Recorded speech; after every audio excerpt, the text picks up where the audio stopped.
Hello, welcome everyone on my channel career boost. आज मैंने पहला वीडियो अपना डाला है जिसमें मैं आप लोगों के बीच इलेक्ट्रोस्टैटिक्स चैप्टर को क्लियर करने वाला हूँ। यदि आप लोगों को वीडियो पसंद आए तो मेरी एक रिक्वेस्ट है कि कृपया वीडियो को अंत तक देखें। आज मैं आसान टिप्स से आपको इलेक्ट्रोस्टैटिक्स चैप्टर को कंप्लीट कराने वाला हूँ, इसीलिए आप कृपया घबराएं नहीं और वीडियो अंत तक देखें। मैं आज आपका अधिक समय नहीं लेने वाला हूँ, इसलिए मैं वीडियो स्टार्ट करने वाला हूँ। सो कृपया आप ध्यान से वीडियो को देखिए। सबसे पहले इलेक्ट्रोस्टैटिक्स को समझने से पहले मुझे एक बात पर ध्यान देने की आवश्यकता है। क्या? तो वो है इलेक्ट्रिसिटी। इलेक्ट्रिसिटी का मतलब हो गया आपको इलेक्ट्रिक से संबंधित, जैसे चार्ज से संबंधित जितने भी थिंग्स का अध्ययन किया जाता है वो इलेक्ट्रिसिटी में आता है। और उस इलेक्ट्रिसिटी को दो पार्ट में डिवाइड किया है, एक इलेक्ट्रोस्टैटिक्स और सेकेंड भी electric current. Then we study the electrostatics. Electrostatics किसे कहते हैं? इलेक्ट्रोस्टैटिक्स को समझने की आवश्यकता है। Electrostatics, a charge can be not move from one point to another. इसका मतलब यह हुआ कि इलेक्ट्रोस्टैटिक्स में हम उतना ही चीज को अध्ययन करेंगे जिसमें चार्ज मूव नहीं करता हो, चार्ज विराम अवस्था में हो, रेस्ट में हो। तो उसके अंतर्गत जितना भी चीज का अध्ययन हम करेंगे वो इलेक्ट्रोस्टैटिक्स में करेंगे। और करंट, इलेक्ट्रिसिटी, करंट का मतलब तो आप पहले से ही जानते होंगे कि चार्ज फ्लो करता है, बहता है। चार्ज स्थिर अवस्था में नहीं रहता है।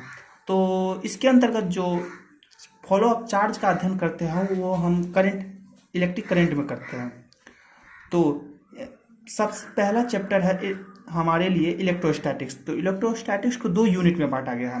मैं आपके बीच टॉपिक बाय टॉपिक आपको बताने जा रहा हूँ। तो इलेक्ट्रोस्टैटिक्स में हमें पढ़ने की आवश्यकता है फर्स्ट भी point electric charge. Second Coulomb's law, जिसे आप लोग इनवर्स स्क्वायर रूल भी बोलते हैं। Third principle of super imposition of charge. Fourth electric field and dipole moment से संबंधित चीज़ों को हमको अध्ययन करना है। और नेक्स्ट जो टॉपिक आता है वो इलेक्ट्रोस्टैटिक्स का सेकेंड भाग जो होता है वो इलेक्ट्रिक पोटेंशियल में आता है। Electric potential and capacitor unit 2 में आता है। यूनिट सेकेंड, इसका नाम हो गया आपको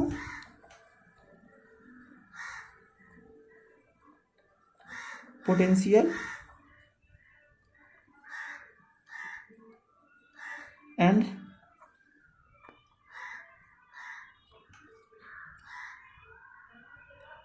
कैपेसिटर।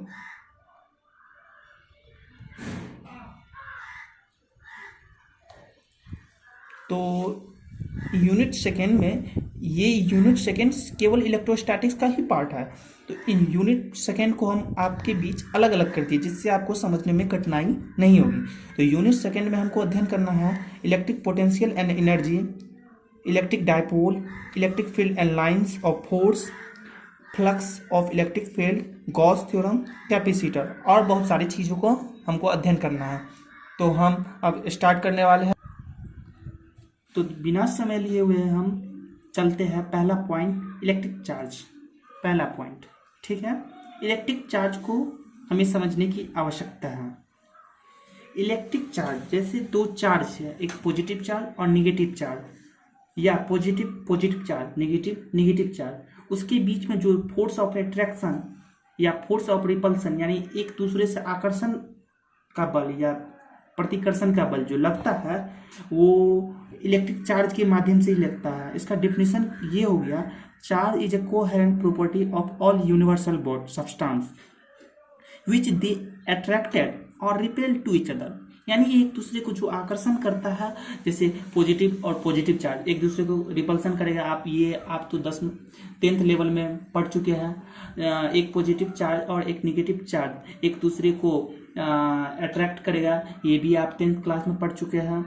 तो इस तरह से चार्ज को जो डोनेट किया जाता है वो कैपिटल क्यू या स्मॉल क्यू दोनों से डोनेट किया जाता है, और इसका ऐसा यूनिट कूलम्ब होता है जिसे हम कैपिटल क्यू से डोनेट करते हैं। और अब रही बात चार्ज कितने प्रकार के होते हैं, टाइप्स ऑफ चार्ज। ये सब बेसिक चीज़ें हैं जो हमने 10th में भी पढ़ी थी। तो बात रही काइंड्स ऑफ चार्ज, कितने प्रकार के चार्ज होते हैं। तो बेसिकली चार्ज दो प्रकार के होते हैं, एक पॉजिटिव चार्ज और नेगेटिव चार्ज। पॉजिटिव चार्ज जो होता है वो एटम का समझिए आप प्रोटॉन भाग होता है जिसे प्लस क्यू से डोनेट करता है। It is contain by proton. और निगेटिव चार्ज जो होता है वो एक तरह से इलेक्ट्रॉन का पार्ट होता है जिसे माइनस क्यू से सिर्फ सूचित करते हैं। और एक चार्ज ऑफ 1 इलेक्ट्रॉन बराबर होता है -1.6 मल्टीप्लाई 10⁻⁻19 कूलम। क्योंकि ये इलेक्ट्रॉन का पार्ट होता है इसलिए इस पर माइनस लगता है, और ये प्रोटॉन का पार्ट होता है इसलिए इस पर प्लस लगता है। एक बात आप लोग समझ लीजिए, दुनिया का जितना भी थिंग्स है, जितना भी वस्तु है, जो भी बना हुआ है वो सब चार्ज से मिलके बना है। ये एटम, ये केमिस्ट्री का पार्ट आपने केमिस्ट्री में पढ़ा होगा कि एटम जो होता है उसमें पॉजिटिव चार्ज इलेक्ट्रॉन भी रहते हैं, प्रोटॉन भी रहता है। तो उस तरह से उसमें पॉजिटिव चार्ज भी रहते हैं और निगेटिव चार्ज भी रहते हैं।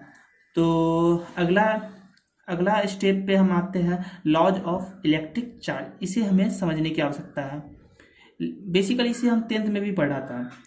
देखिए क्या होता है लॉज ऑफ चार्ज में। पहला लॉ, इसे याद रखने की आवश्यकता है। जब दो सिमिलर चार्जेज एक जगह एक दूसरे के पास रख दिया जाता है तो उसके बीच रिपल्सन होता है, यानी दोनों चार्ज चाहेगा कि एक दूसरे से अलग हो जाए, दूर भागे। और दूसरा रूल क्या कहता है, जब दो अपोजिट किस्म का चार्ज यानी एक प्लस एक माइनस दोनों को एक साथ रख दिया जाए तो वो दोनों एक दूसरे को बॉन्ड की तरह आकर्षित करेगा, अट्रैक्ट होगा दोनों। उसी तरह से इसको एक कहावत की तरह बताते हैं, जब प्लस और प्लस चार्ज यानी दोनों सिमिलर हैं, यदि कोई दो अमीर व्यक्ति हमेशा एक दूसरे से दूर भागना चाहता है और एक अमीर व्यक्ति और एक गरीब व्यक्ति दोनों के बीच बहुत ही आकर्षण बॉन्ड रहता है, दोनों का समाज में रहना बहुत ही अत्यंत आवश्यक है। इसीलिए जब दो सिमिलर चार्ज एक दूसरी जगह रख दिया जाता है तो वो दोनों हमेशा दूर भागना चाहता है, और जब दो अपोजिट चार्ज एक जगह रख दिया जाता है तो वो हमेशा बहुत ही आकर्षण बल लगाकर एक बॉन्ड की तरह निर्माण करता है और दोनों सटना चाहता है एक दूसरे में।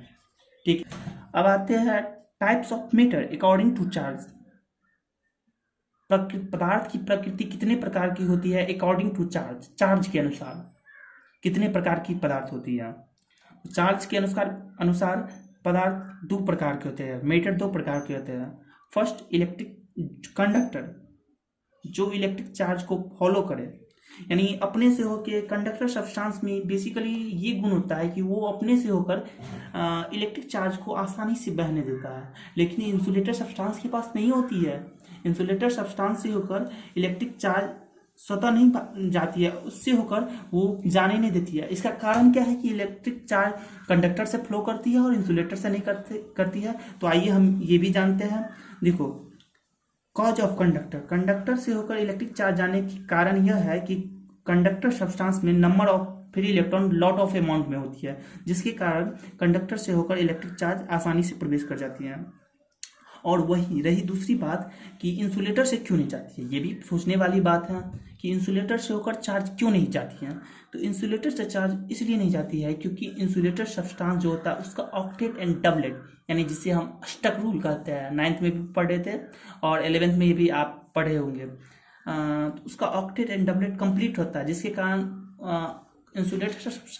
इंसुलेटर सब्सटेंस के लास्ट ऑर्बिट में इलेक्ट्रॉन का मूव नहीं होता है। इसी कारण इंसुलेटर सब्सटेंस इलेक्ट्रिक चार्ज को अपने से होकर फॉलो नहीं करता है।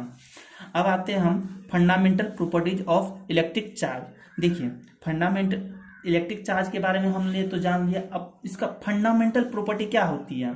जो ये 3 प्रकार के फंडामेंटल प्रॉपर्टी को धारण करता है। पहला additive property, second quantization property और थर्ड कंजर्वेशन प्रॉपर्टी, इस तीनों को। तो आइए हम पहला प्रॉपर्टी को स्टार्ट करते हैं, additive property. Additive property, additive property का मतलब नाम से ही हमको समझ में आता है, एडिटिव यानी ऐड करने वाला प्रॉपर्टी। तो चार्ज में क्या होता है, charge basically scalar physical quantity होती है, उसमें वो चार्ज जो होती है डायरेक्शन लेस होती है, उसमें कोई डायरेक्शन की आवश्यकता नहीं होती है। तो charge, we know that charge is a scalar physical quantity, यानी चार्ज एक अदिश राशि है, इसमें डायरेक्शन की कोई आवश्यकता नहीं होती है। तो जब डायरेक्शन की आवश्यकता नहीं है, तो यदि मान लीजिए किसी एक चार्ज के समूह में 5 चार्ज रखे हुए हैं, 5 चार्ज रखे हुए हैं, टोटल चार्जों की संख्या 5 है, Q1 Q2 Q3 Q4 Q5। तो चार्ज जो रखी हुआ है तो उसमें कोई डायरेक्शन की आवश्यकता नहीं है, इसीलिए यदि हमसे कोई पूछेगा कि कितना चार्ज है टोटल, तो टोटल को समेशन कर देंगे, निकाल लेंगे, उसी को कहते हैं हम लोग एडिटिव प्रॉपर्टी। अब आइए हम फिर से समझते हैं। We know that charge is a scalar physical quantity, so charge is the follow of algebraic rule of addition, यानी बीजगणितीय योग के नियम को पालन करे। तो पालन करेगा, अवश्य पालन करेगा। देखिए, यदि इस घेरे के अंदर Q1 से लेकर Qn तक चार्ज है, तो बोलेगा कि इसका टोटल चार्ज कितना होगा। तो Q बराबर डायरेक्ट लिख सकते हैं हम, Q1 Q2 Q3 dot dot dot Q1, उसका समेशन हो गया। That's clear. अब next topic, quantization of electric charge. Quantization of electric charge का मतलब हुआ the total charge of body which is integral multiple of basic quantum, यानी charge जितने भी नंबर ऑफ इलेक्ट्रॉन से बने होते हैं, उसी को जब इंटीग्रल यानी समेशन किया जाता है, उसका पूरा जोड़ा जाता है, तो उसी को क्वांटाइजेशन ऑफ इलेक्ट्रिक चार्ज कहते हैं। It is denoted by Q is equal to NE, N बराबर number of electron and E is equal to charge of 1 electron, sorry एक मिनट, चार्ज ऑफ 1 इलेक्ट्रॉन। तो इसका मतलब ये हुआ कि मान लीजिए कि Q बराबर कहीं लिखा हुआ है 3 कूलम। 3 कूलम का क्या मतलब हुआ, उसके पास कितने नंबर, यदि मान लीजिए किसी एग्जाम में पूछ दिया कि यदि Q है, टोटल चार्ज की संख्या 3 कूलम है, तो उसके पास कितने नंबर ऑफ इलेक्ट्रॉन होगा, तो कैसे निकालेंगे। इसका भी फॉर्मूला तो मैंने आपको बता दिया, Q इक्वल टू NE। तो N का मतलब हुआ हो गया number of electron and E का मतलब हुआ चार्ज ऑफ 1 इलेक्ट्रॉन। तो यदि मान लीजिए किसी चार्ज के पास 3 कूलम चार्ज है, तो नंबर ऑफ इलेक्ट्रॉन निकालने के लिए हमको यहाँ पे 3 लिख देंगे, और एक इलेक्ट्रॉन पर चार्ज की संख्या 1.6 मल्टीप्लाई 10⁻⁻19 कूलम होती है, तो उसको डिवाइड कर देंगे। जैसे मान लीजिए दिखा देते हैं आपको, जैसे Q है, Q बराबर 3 कूलम है, ठीक है, और Q बराबर फॉर्मूला क्या होती है, NE, ये 3 हो गया। नंबर ऑफ इलेक्ट्रॉन हमको निकालना है, इलेक्ट्रॉन, तो 3/E, E बराबर क्या होता है, 3/1.6 मल्टीप्लाई 10⁻⁻19। ये बहुत बार बिहार बोर्ड के एग्जाम में पूछा जाता है इस तरह का नोमेनक्लेचर, इसीलिए आपको ध्यान देने की आवश्यकता है और बिल्कुल घबराने की आवश्यकता नहीं है। फिर नेक्स्ट टॉपिक पे हम आते हैं, कंजर्वेशन ऑफ चार्ज। अच्छे से समझिए, आप कहीं दिक्कत हो तो मुझे आप मैसेज करके भेज सकते हैं। और next topic, conservation of charge. Conservation of charge, conservation of charge क्या है। पहली बात, चार्ज न तो क्रिएट किया जा सकता है और न ही उसका विनाश किया जाता है, मीन्स डिस्ट्रॉय। उसको न ही हम उत्पन्न कर सकते हैं और न ही डिस्ट्रॉय कर सकते हैं। चार्ज का सिर्फ काम है एक जगह से दूसरी जगह ट्रांसफर होना, और चार्ज का कोई काम नहीं है। वही हमने लिखा है, charge can be not created और not be destroyed, they can only transfer from one point to another point. ठीक है, आगे हम बढ़ते हैं। तो चलिए हम जानते हैं effect of mass and electric charge. Mass और इलेक्ट्रिक चार्ज दोनों परस्पर एक दूसरे से कैसे जुड़े हुए हैं और दोनों का हमारे जीवन में क्या असर है, क्या महत्व है। तो एक बार क्या हुआ, इन स्पेशल थ्योरी, रिलेटिव, जिसे रिलेटिव थ्योरी कहते हैं, पहली बार हम लोग पढ़ने जा रहे हैं रिलेटिव थ्योरी। रिलेटिव थ्योरी में क्या होता है कि यदि कोई मास ऑफ बॉडी है जिसके पास एक निश्चित मास है, द्रव्यमान है, वो बॉडी किसी निश्चित velocity, approximate velocity of light से मूव करता है तो उसका मास बढ़ जाता है। बोलिएगा कैसे, ये कैसे होता है? जी अवश्य होता है। देखिए, यदि कोई बॉडी है, कोई मासिव बॉडी है जिसके पास मास हो, उसको आप अप्रॉक्सीमेट लगभग सूर्य के प्रकाश की वेग जो होती है, वेलोसिटी होती है, उससे मूव कराइए तो उसका मास जो होता है उस पहले वाला मास से बढ़ जाता है, इंक्रीज कर जाता है। देखिए आप कैसे होता है, मैं आपको सामने में बना के दिखाऊंगा। In special theory of relative, when the body of speed increase then its mass be also increased। तो इससे ये फॉर्मूला दिया था, आइंस्टीन फॉर्मूला दिया हुआ था। तो m इज 1917 में ये फॉर्मूला दिया गया था, स्थापना हुआ था। उसने दिया था यदि कोई वस्तु रेस्ट अवस्था में है, कोई मास रेस्ट अवस्था में है और उसको अप्रॉक्सीमेट वेलोसिटी ऑफ लाइट से मूव कराया जाता है तो उसका मास कितना इंक्रीज होता है। तो देख लीजिए उसने फॉर्मूला दिया था m is equal to m naught upon under root 1 minus b square upon c square. यहाँ पे देखिए वेलोसिटी ऑफ बॉडी जो है उससे बड़ा हुआ light of velocity of light, क्योंकि वेलोसिटी ऑफ लाइट से बढ़कर आज तक दुनिया में कोई ऐसा वेलोसिटी नहीं है जो वेलोसिटी ऑफ लाइट से बड़ा है। ठीक है, और जो न्यू मास जो होगा, जो पहले मान लीजिए कि कोई वस्तु 100 kg का था तो उसका नया मास जो होगा, नया द्रव्यमान होगा वो कितना होगा। तो पहले वाला मास ये एम नोट है तो उससे बड़ा होगा। देखिए कैसे होता है, ये मैं आपको सामने में कर देता हूँ। एम नोट का मतलब हुआ rest mass of body, b का मतलब हुआ वेलोसिटी ऑफ बॉडी, सी का मतलब हुआ वेलोसिटी ऑफ लाइट। ठीक है, तो फॉर्मूला ये था, इसको हमने तोड़ लिया, एलसीएम लेके सी स्क्वायर को ऊपर कर दिया। इसके बाद मैंने तोड़ के इसे M note multiply C upon under root सी स्क्वायर माइनस बी स्क्वायर के रूप में लाया। तो मैं आप लोगों को सामने में करके दिखाता हूँ जिससे आपके मन में कोई डाउट न रह जाए। तो देखिए एग्जाम्पल के तौर पे मैंने लिया है, कोई मास 100 kg का है, ठीक है, 100 kg का मास है, उसको उसका रेस्ट में, ठीक है, उसको हम 1 मल्टीप्लाई 10⁸ मीटर पर second approximate velocity of light के बराबर हो गया। तो अप्रॉक्सीमेट वेलोसिटी ऑफ लाइट के बराबर ये वेलोसिटी हो गया। तो देखिए इसका मास कैसे इंक्रीज करता है, और आप लोग भी आश्चर्य में रहिएगा कैसे मास इंक्रीज करता है। ये प्रूव है, कोई थ्योरिकल बात नहीं है, ये सही में प्रूव किया गया है। देखिए, तो यदि हम कोई मान लेते हैं कि पहले वाला मास 100 kg था, ठीक है, और लाइट ऑफ वेलोसिटी कितना होता है, जल्दी बताइए, कमेंट में बताइए। तो लाइट ऑफ वेलोसिटी होती है 3 मल्टीप्लाई 10⁸, ये आप लोग पहले से ही जानते होंगे। इसके बाद light of velocity 3 multiply 10⁸ whole square minus ये वेलोसिटी हमने कितना लिया है 1 मल्टीप्लाई 10⁸। यदि उस मासिव बॉडी रेस्ट में जो था उसको 1 मल्टीप्लाई 10⁸ से हम मूव कराते हैं तो देखिए क्या होता है। यह है, तो इसका 100 को 3 से मल्टीप्लाई करेंगे तो 300 मल्टीप्लाई 10⁸, और ये रहा आपको इसका स्क्वायर और इसका भी स्क्वायर, सॉरी स्क्वायर छूट गया था। तो इसको करने के बाद ये आता है, देखिए 8 मल्टीप्लाई, आप लोग ठीक से बनाइएगा, हम थोड़ा फास्ट में कर रहे हैं, सोच रहे हैं कि वीडियो लंबा ना हो और आप लोग परेशान मत कीजिए, वीडियो मैंने छोटा ही लिया है।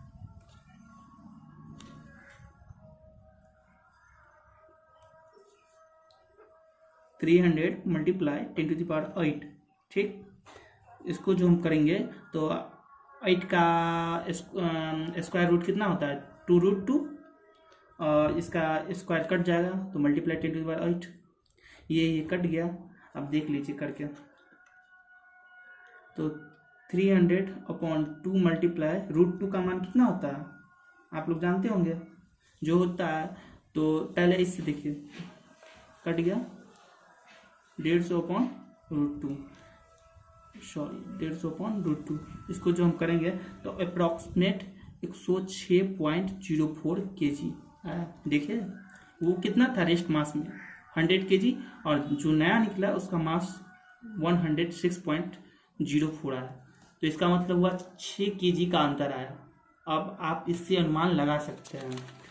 इसका मतलब ये हुआ कि पहले वाला जो मास था एम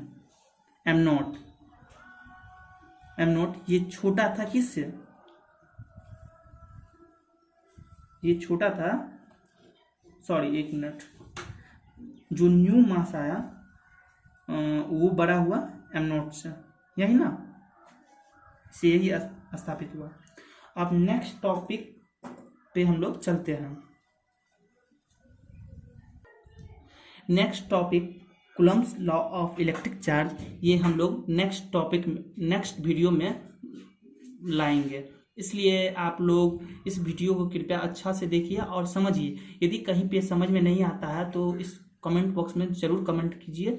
और मेरी आपसे एक रिक्वेस्ट है कि कृपया, मेरी यह फर्स्ट वीडियो है, इसलिए आप कृपया सब्सक्राइब कीजिए और इस तरह के जानकारी के लिए, इस तरह के वीडियो के लिए, इस तरह वीडियो पाने के लिए सब्सक्राइब कीजिए और बेल आइकन को दबा दीजिए। धन्यवाद।